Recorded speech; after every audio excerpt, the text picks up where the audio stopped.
Welcome, Nathan, to Metalladium Pages. It's a great pleasure to talk with you about Ancient VVisdom, this new album, Master of Stone, and obviously more things related to metal and rock in general. So we start by asking, how was the band been during the last 7 years? Because your 33 album was released in 2017. 7 years later, we have this Master of Stone. Well, we've been a band for a while, and 7 years. Well, we've been a band for longer than that, but in between albums, the pandemic happened and all that stuff, and then we took our time recording this song, this album, Master of the Stone, and then we had a little break in between there because of naturally what happens during a pandemic and stuff like that. But yeah, it's been a fun process. I think the album has it had time to let's just say it had time to ferment and permeate a little bit. Okay, okay. Well, I remember when I hear for the first time Ancient Wisdom, godlike with godlike Inferno. At that time, you mixed the old style, the metal, heavy metal, stoner, had a lot of mixtures. Now you are still doing these kind of mixtures in your new album, obviously with a new production, with a new style, with the new methods to record an album. So for you, what is Master of the Stone represents in the career of the band? Is perhaps something special after 7 years, or perhaps is as your fifth album under your career, perhaps means something? Yeah, it's kind of like a combination of all the styles that we've done over the years. This album has a little bit of variety of everything that we've accomplished in our music career. So we go from like acoustic songs style from like a godlike, and then some songs that are a little heavier, like in our album Sacrificial. It kind of does goes across the board, the styles that we've curated and the way we write music together, me and my brother.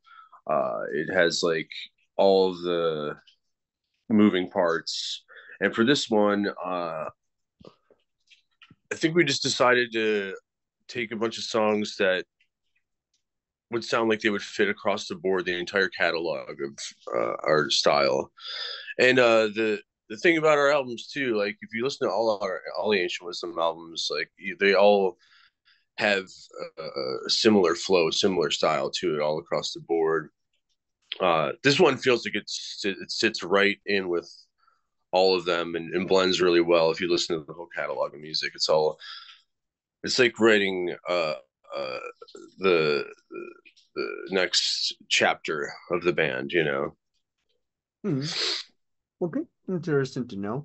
Well, talking about especially from the style, when I hear Master of Stone, it's obviously that I remember to hear bands from the first era, from the Proto Doom era, like Supernat, Black Sabbath, obviously, and other kind of styles. But according to some reviewers and some people, you are not playing the metal. You are playing something like stoner, like some people say that it's atmospheric. I don't know why.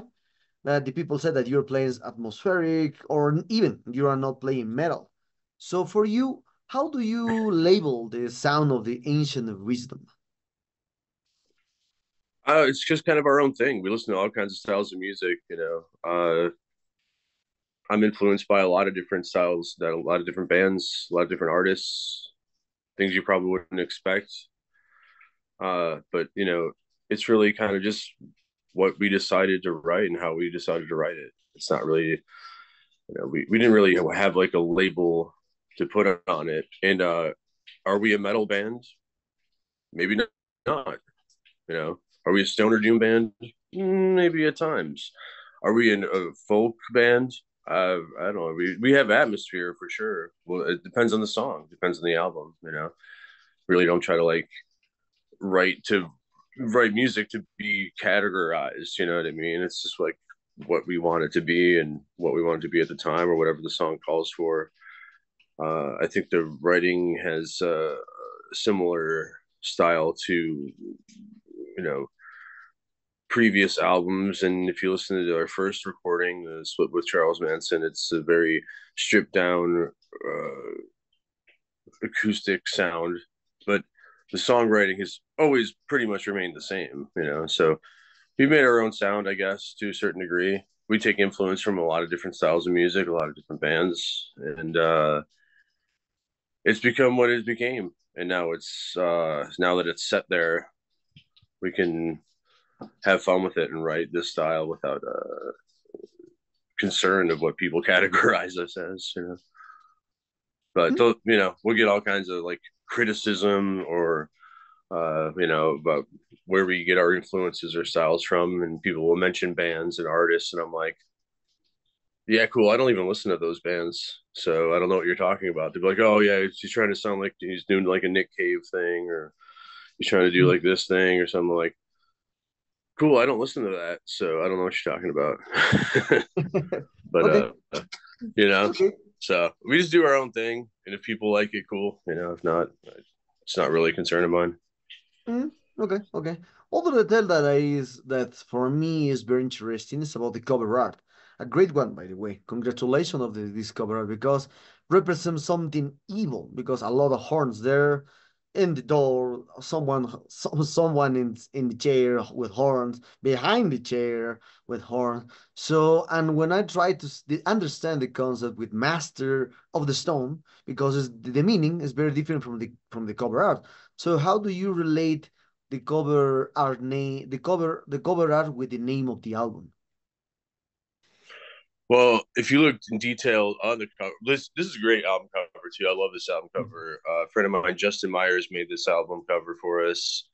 He plays in a band called Axioma. I'm from Cleveland, Ohio. That's where he's from, and you know, he's got a really cool, unique style of like making like these like abstract painting styles, and like I like this shadow in the background that's creeping in the doorway, and there's like little details like underneath that throne that he's sitting on there is a stone underneath that's like a representative of the album title. The album art I sort of helped kind of shifted or directed in a sort of way and let him also have his creative freedom with it and do his own thing with it, because I don't know, I think that's where artists excel, is letting them do what they want to do with something or what they envision, you know, what they see. But yeah, the art has connective tissue to the album title because of the details in it, and that's where the devil is anyway. So we search around a little bit, there's little like Easter egg things dropped in the album cover, especially when you see, because you know, no one really has the physical format yet, unless you got a physical copy of it yet. I'm not sure. Do you or no? Excuse me? Do you have a physical copy of this yet or no? No, no, no. Yeah. You Yeah. See, you're really? like, once you see it a little more detail, you see it up close. Oh You have yeah, a physical yeah, copy yeah, of it. yeah. There's a little. I am from the fan from the CD. I don't really like but even the cover art from the vinyl is bigger, but Right. I prefer always the sound from the CD is more clean for me. I Oh, don't okay.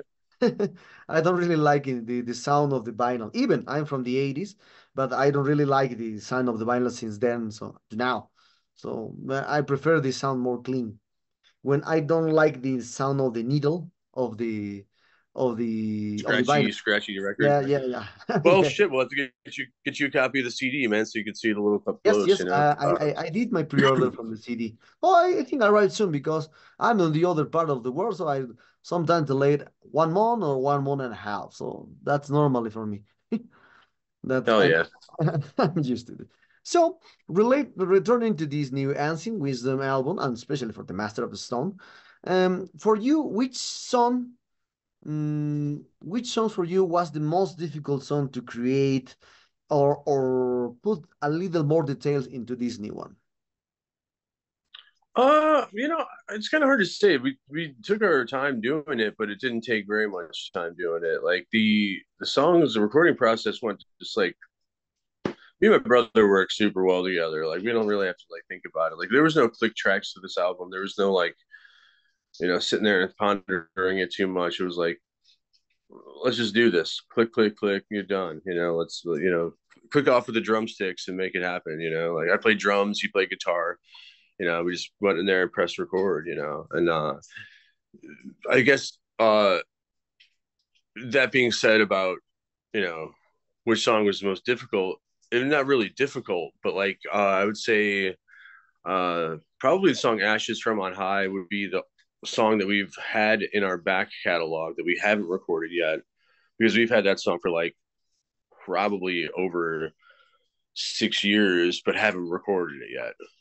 It's Mm, just been like we have songs that are already written.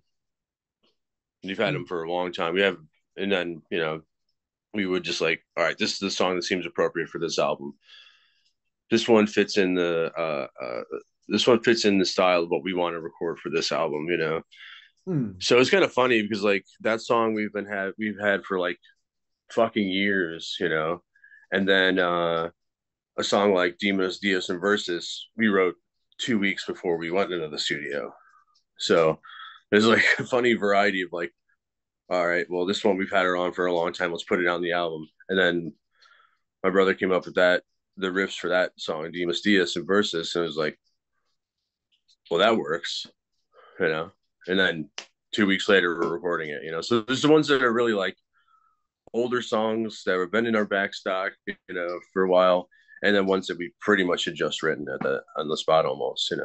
Like I think we practiced that song like maybe 3 times max before we recorded it, and it's probably one of my favorite songs on the album, mm, personally, and really fun to record. Like that one is just like got a really cool riff, and I like the slow and low drum beat to it. Just like holding it down, closed hi hat, open it up for the verses, and open it up for the chorus, or close it for the choruses, open it up for the. It's like really kind of just yeah, it was just a fun one to record, and it's like a very fresh song for us. So yeah, when it comes to difficulties, not really many at all. I think it was just a really fun process, really easy to do, real simple, and just fun. mm. Okay, interesting to know. Other detail about this Master of the Stone that I really like is the production in studio, because usually now a lot of bands trying to sound more clean, try to sound more modern in some ways. But when I hear Yeah, this album, you have this cavernousness, yes, cavernous sound, because you exactly represent doom the doomy vibe. It was a doomy vibe because you are more, I don't know, you are more cavernous people, I think. You are, when I hear this album, I imagine you playing in a cave, ting, ting, ting, ting, ting, ting. But simple. yeah, That's something organic, something that's love. That's one thing that I love from the music. That will to be organic, no technicality, not progressive, a lot of stuff. I prefer to be more organic. So how was the approach on the sound of this new Master of Stone to get into this Cape sound? yeah. I think that comes down to like sort of like how I described earlier. Is like I want it to sound natural. I want it to sound like Mhm. something that's like not. A lot of bands do the overproduced, overcompressed, all this shit these days, and sure, that's fine. Whatever, everybody's gonna do whatever the fuck they want to do anyway. But personal taste, I'm more of like a natural sound, and the sounds that we created with that, and the way that Noah, he's the guy who helped, he was the engineer, and he does a fucking hell of a job. And his thought process on our production is like make it sound natural, give it some reverb, give it like some simple effects to make it to carry it along, but let the natural tones speak for themselves. And I think that's what it really comes down to. It's like same thing with just like I was mentioning earlier, like we just you know played the song through, no click. The drums are the click track. So there's gonna be like some natural flows happening there, and there's gonna be some post production, but not that makes it like so overproduced or compressed or squashed, and it sounds like it's like a modern recording. All this modern recording stuff just kind of falls short for me sometimes, and it kind of gets like it takes away like the essence of the song or the album, the album's overall presence, and I think the more people think they're sounding, clever or modern, it's just kind of ruins it for me, really. But yeah, this one it was just like more of a natural feel to it, just like we always do. Nothing, overproduced, nothing like overcompressed, Mm. and yeah, I think the maybe the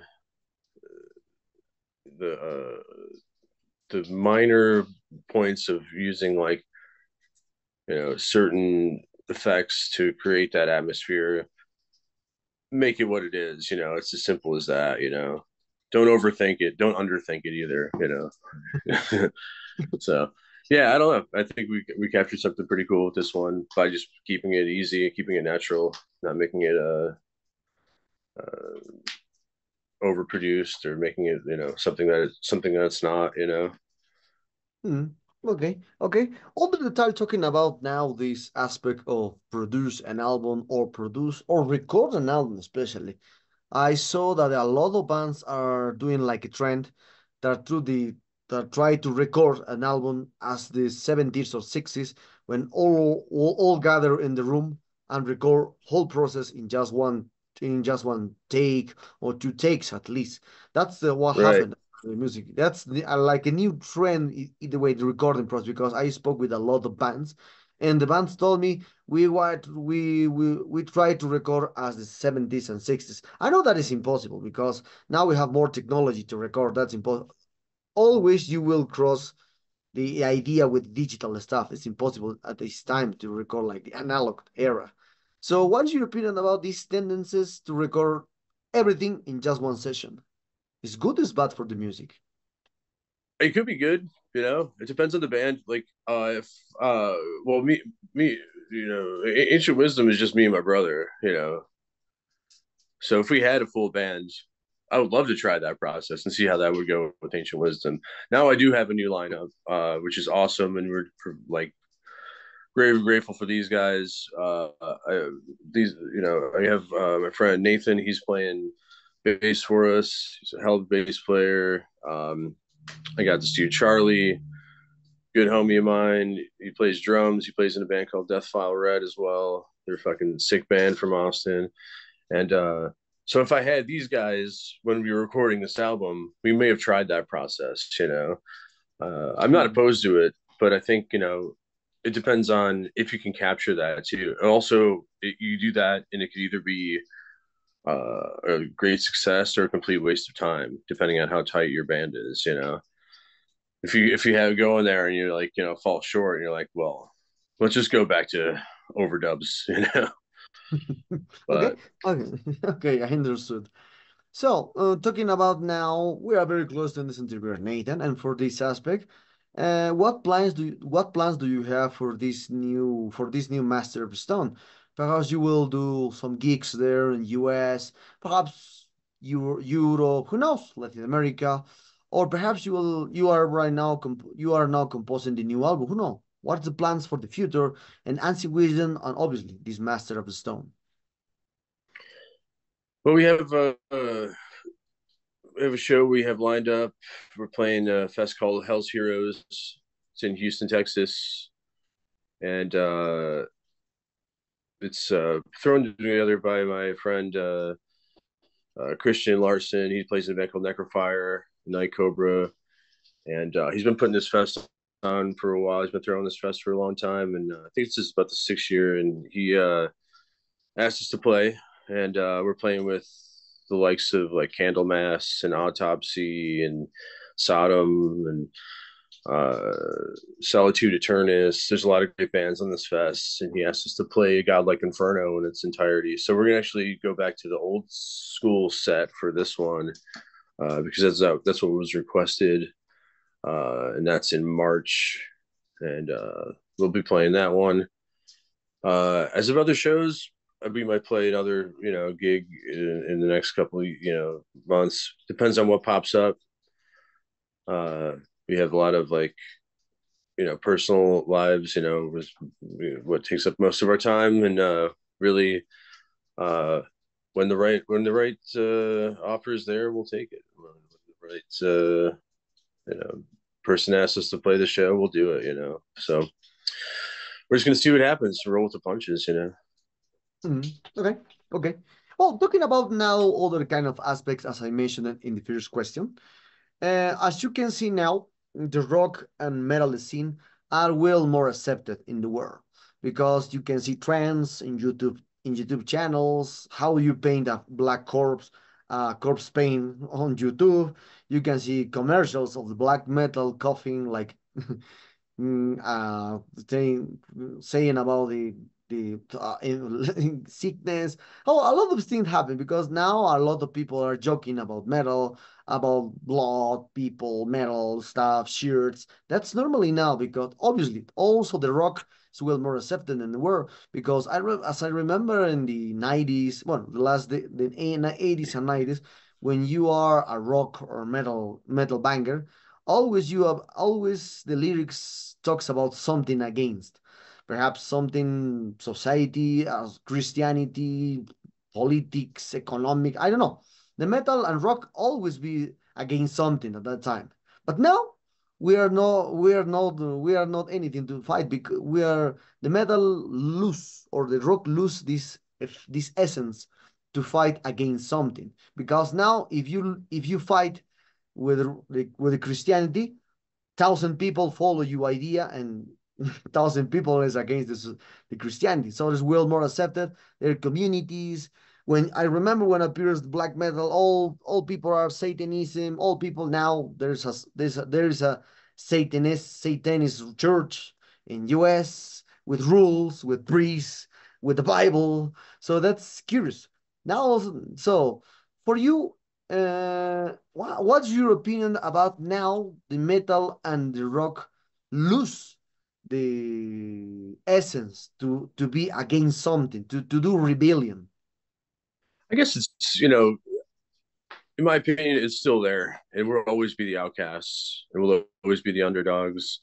And yeah, there'll be some that try to like conform to like the way society is now and fit into the trends or get popular because they're like playing to someone else's crowd or their egos or something like that. But for me, underground and metal and darker music will always be the underworld of the music industry, and those are still some of the best bands. And there's, yeah, for sure, I see what you're saying. There's like a lot of bands that are like kind of just going to uh, this safe place with music and what they write about, and but there are also some bands that keep it true and keep it dark and keep it into the underworld and into that scene. And that's pretty much my favorite, is keeping it, in that realm of darkness, writing about the occult or the devil or Satanism or, yeah. And yeah, there's like, the Satanist churches and all this stuff and all that. And it's like, well, I'm not part of any organized anything, you know. That's not what it's about to me. It's about being an individual. And if you're gonna just like join some, cult or something or whatever, well, you may as well just go to church at that point. I don't. Mm, There's not rules to this. There doesn't need to be like a set guidelines of what someone thinks this is or what that is. It's like, well, that's kind of what it's all about, is your own free thinking process. And if you go deeper into that, it's like, well, start following those, you know, trends or whatever. It's like, well, what are you really proving to? What do you have to prove? I have nothing to prove to anybody. mm, I'm not trying to be a part of any organized anything. Uh, but mm, when it comes to music, I think there's still a level of edge and darkness and underworld, underground to it, but the essence hasn't died. It's still there. Uh, it's just not going to be popularized, which is where it thrives anyway. It shouldn't be there. okay, okay. Well, one of the last questions for this interview, Nathan, is that well, right now there's a lot of albums, EPs, bands, I don't know, singles that appears constantly each every day on the digital platforms, especially Spotify, iTunes, I don't know, a lot more. So there's a lot of music upcoming right now for new bands, old bands, and well-known bands. So for this aspect, as you can see, the old bands or the bigger bands, the mainstream bands into the rock and metal scene are well are getting older, obviously, and in some point they will retire of the music because that's the process of life to retire because we are old people and we retire for days. But now with this, but now with this concept to have a lot of bands, there is will not for a lot of musicians there is no will be more mainstream bands because the music became so personalized because as you can see some lists just hearing full doom, just people just hearing trash, heavy metal, or perhaps technical, I don't know, technical death metal and technical black metal, progressive, a lot, experimental. The niche in each group are very few people. Just not I just not it's not like the 80s when you hear a song and that will become a big one. Now there's a song, just 300 people like it, and the other rest don't like it.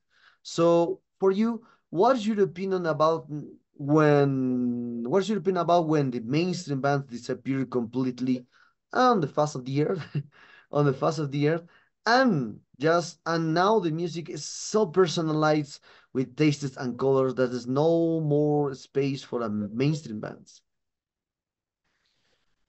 Yeah, that's a tough one because there is some good and there's some bad to that. You know, there's some positive, there's some negative to that. Yeah, there's a smaller niche audience that can enjoy something like that, but also is it are there enough fans to get that band on the road and get that band touring? You know, because it takes a little more than just a small group to enjoy your process to be able to hit the road and be able to tour. So yeah, there are some positives and negatives to it. Yeah, being world ancient wisdoms is like an underground band. People there are select people who like this band. There are people who hate this band. You know, and for me, it doesn't matter to me. I care about the people who care about this band, and I show them love. And it's almost like it's just a very similar situation to what we have going on. It's like there are people who truly love this band and enjoy what we do. They take what we do seriously and they support the music. They'll buy records. A lot of them will buy records directly from me when I get copies of the record. I'm also one of those people who will send you a handwritten letter on paper that I create. Give you a couple little extra goodies in there because I appreciate the people who appreciate us. You know what I mean? Not that goes a long way. That means a lot to me. Do we have enough fans to uh, monetize successfully off this band? No, no. We just that's just what it is. Uh, and we're like that sort of band. We're that like the band you're talking about, the ones that are more specific to certain people, that mean a lot to smaller maybe audiences or whatever. That's great. But also, will that throw us on the road right away? Will that put us in the headlines? Will that put us on the bigger slots music? No, it won't. So for us, it's just something we do. We do love to, and we enjoy the process of making the music, and the people who enjoy it. They mean a lot to me. And when it comes to like mainstream bands and audiences, yeah, some of that stuff's good. Some of it's garbage. Most of it, probably. I don't really pay much attention though. That's like not my that's not my style. So like a lot of the pop culture or like popular music, people will ask me about it, and I'll be like, I don't even know what you're talking about. Like you don't know who this is or this is. I'm like, or even when it comes to like major like uh even when it comes to like sports or like anything popular like in that sort of essence of anything, I'm just like I don't know what you're talking about. It's just like it's something that doesn't connect or resonate with me whatsoever. So popular culture is waved bye bye to me a long time ago. I just have nothing to do with it. So, Hmm. uh, those are the bands I enjoy. I enjoy more underground bands. I enjoy going to the clubs, than opposed to the arenas, and that's kind of where I exist. Well, I go to like what do I see? Like I saw Wasp last year. That was great. I go out to some big arena shows. Yeah, sure, when I can afford to. But a lot of the time I'll just be at the club shows. I'll be watching local bands in Austin, in my scene. That's more of my speed anyway. Hmm. And there's a lot of good talent there. There's a lot of interesting people and a lot of close friends and homies that I just love being around. And that's more of like that's where I'd rather be anyway. So you can't convince me otherwise. Okay. Well, Nathan, the sad times are wrap at this interview. I hope you enjoyed this one like me. I know more things about this mark of this new album. So it's a great one. By the way, congratulations on this new one. I did my Thanks, man. pre-order as I mentioned it. So perhaps do you want to add something to your Latin American fans and obviously Metalerum followers? Hey, thanks for listening, man. I appreciate it. Everybody who enjoys our music, I sincerely appreciate it. It's means the world to me. That's why I do it. I do it for myself, and I do it for the select few and the chosen few who like us and do it, like seeing us do what we do. Uh, there have been many times where you just go, all right, well, what's the real reason we do this? Like, is it to be in a band and stroke your own ego, or become this popular figure, and then it's or whatever the hell it is. And then you sit back and think for a while, like, no, I do it for the people who love us, the people who enjoy us. I do it for the people who want to see us do more. It's like, oh man, I'd love to see a new album come out. All right, here it is. Like, that's why we do it. That's the only reason, and it's for the fans, it's for our friends. And a lot of the fans are friends of mine. They become close friends of mine who I didn't know before seeing them at a show, meeting them at a show. The people have been buying our records for years who I still come in contact with, who still write me, who still talk to me, and they've become friends. And that's why else do it? I don't know. I'm not trying to prove anything to anybody. I love Argonauta Records. Heroes, always been taking care of us. He believes in us, and I'm stoked that he still does. That's great, and he's always supported what we do. And yeah, thanks to all the fans who enjoy what we do, and all our friends who enjoy what we do, and you, man. I appreciate the interview, dude.